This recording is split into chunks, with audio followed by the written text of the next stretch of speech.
আসসালামু আলাইকুম। সুপ্রিয় কৃষি উদ্যোক্তা ভাইয়েরা, আশা করি প্রত্যেকে ভালো আছেন। যে যেখান থেকে আমার ভিডিও দেখতেছেন সকলকে সাজিদ এগ্রোনের পক্ষ থেকে স্বাগতম জানাই। সুপ্রিয় কৃষি উদ্যোক্তা ভাইয়েরা, এই যে আমার শসা গাছগুলো দেখতেছেন, আলহামদুলিল্লাহ অনেক সুন্দর গাছগুলো হয়েছে। জালিও আপনার ভরপুর চলে আসছে।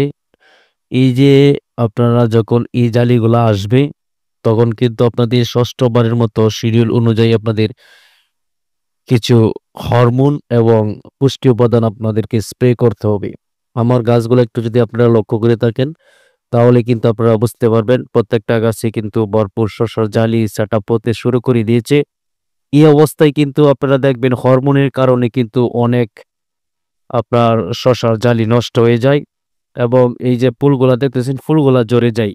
এই অবস্থায় আপনারা কোন হরমোনটা ব্যবহার করবেন এবং এইটার সাথে কোন পুষ্টি উপাদানটা আপনারা ব্যবহার করেন এই বিষয়টা কিন্তু আজকে আলাপ আলোচনা করার চেষ্টা করব। সুপ্রিয় কৃষি উদ্যোক্তা ভাইরা, আপনারা যদি এই সময়টাতে যদি ফুলগুলা ভালো সতেজ রাখতে চান এবং আপনারা যদি আপনাদের শসা জালিগুলা পুরাপুরিভাবে সেটআপ করাতে চান তাহলে অবশ্যই আপনাদেরকে কিছু হরমোন ব্যবহার করতে হবে। সেই হরমোনের মাঝে হচ্ছে আপনার ফ্লোরা। এই ফ্লোরাটা যদি আপনারা সঠিকভাবে সঠিক নিয়মে ব্যবহার করতে পারেন, আমি আশা করি আপনাদের এই জালিগুলা আপনার নষ্ট হবে না। প্রত্যেকটা ফুল, এই ফুলগুলা দেখতে পারতেছেন, এই ফুলগুলা কিন্তু আপনার শসার মাঝে থাকবে।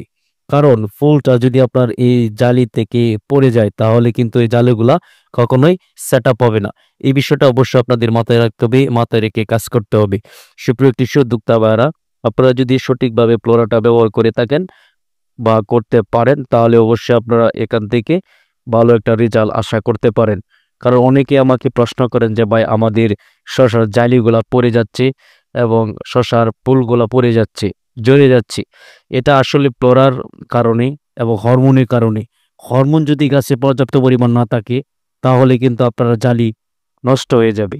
এই কারণে অবশ্যই আপনাদেরকে ফ্লোরাটা অবশ্যই ব্যবহার করতে হবে, তাহলে আপনারা ভালো একটা রেজাল্ট পাবেন। আর ফ্লোরাটা আপনারা কিভাবে ব্যবহার করেন? ফ্লোরাটা অবশ্যই আপনার পার লিটারে ৩ মিলি করে দিবেন। পার লিটারে আপনারা ৩ মিলি করে দিবেন। আর ফ্লোরাটা অবশ্যই আলাদা একটা পাত্রের মাঝে নিয়ে সুন্দরভাবে আপনারা তরল করে একসাথে মিক্স করে তারপরে মেশিনে ঢালবেন। আর ফ্লোরাটার সাথে আপনারা আরেকটা পুষ্টি উপাদান অবশ্যই আপনারা এড করতে পারেন। সেটা হলো আপনার সিলেটেজিং। সিলেটেজিংটা আপনারা অবশ্যই এই ফ্লোরার সাথে এড করতে পারেন।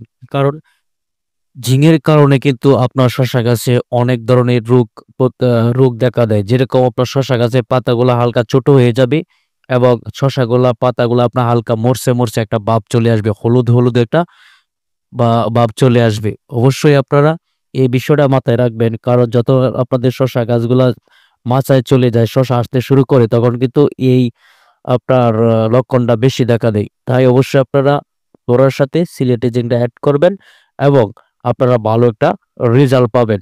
সুপ্রিয় কৃষি উদ্যোক্তা ভাইরা, সিলেটেজিংটা আপনারা এক মেশিনে বা ২০ লিটার পানিতে একটা পুরা আপনারা আ প্যাকেট দিতে পারেন। এতে কোনো সমস্যা হবে না। অবশ্যই আলাদা একটা পাত্রের মাঝে, একটা গ্লাসের মাঝে নিয়ে সুন্দরভাবে পানির মাঝে আপনারা সিলেটেজিংটা আ মিক্স করে তারপরে আপনার মেশিনে ঢালবেন।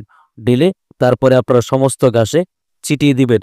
আর অবশ্যই একটু রৌদ্রের মাঝে আপনারা স্প্রে করার চেষ্টা করবেন। কারণ একটু রৌদ্রের মাঝে যদি আপনারা স্প্রে করেন তাহলে আপনারা যখন ইনস্ট্যান্ট আপনারা সাথে আপনারা এটার রেজাল্টটা দেখতে পারবেন। সুপ্রিয় কৃষি উদ্যোক্তা ভাইয়েরা, অবশ্যই আপনারা ফ্লোরা এবং সিলেটেজিং দুটি একসাথে আপনারা মিক্স করে তারপরে আপনার শসা গাছে স্প্রে করে দিবেন।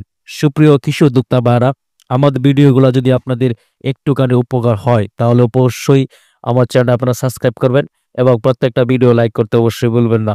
সুপ্রিয় কৃষি উদ্যোক্তা ভাইয়েরা, আগামীতে অন্য কোনো ভিডিও নিয়ে আপনাদের সামনে হাজির হওয়ার চেষ্টা করব। সে পর্যন্ত সকলে ভালো থাকবেন, সুস্থ থাকবেন। আজকে এ পর্যন্তই। আল্লাহ হাফেজ।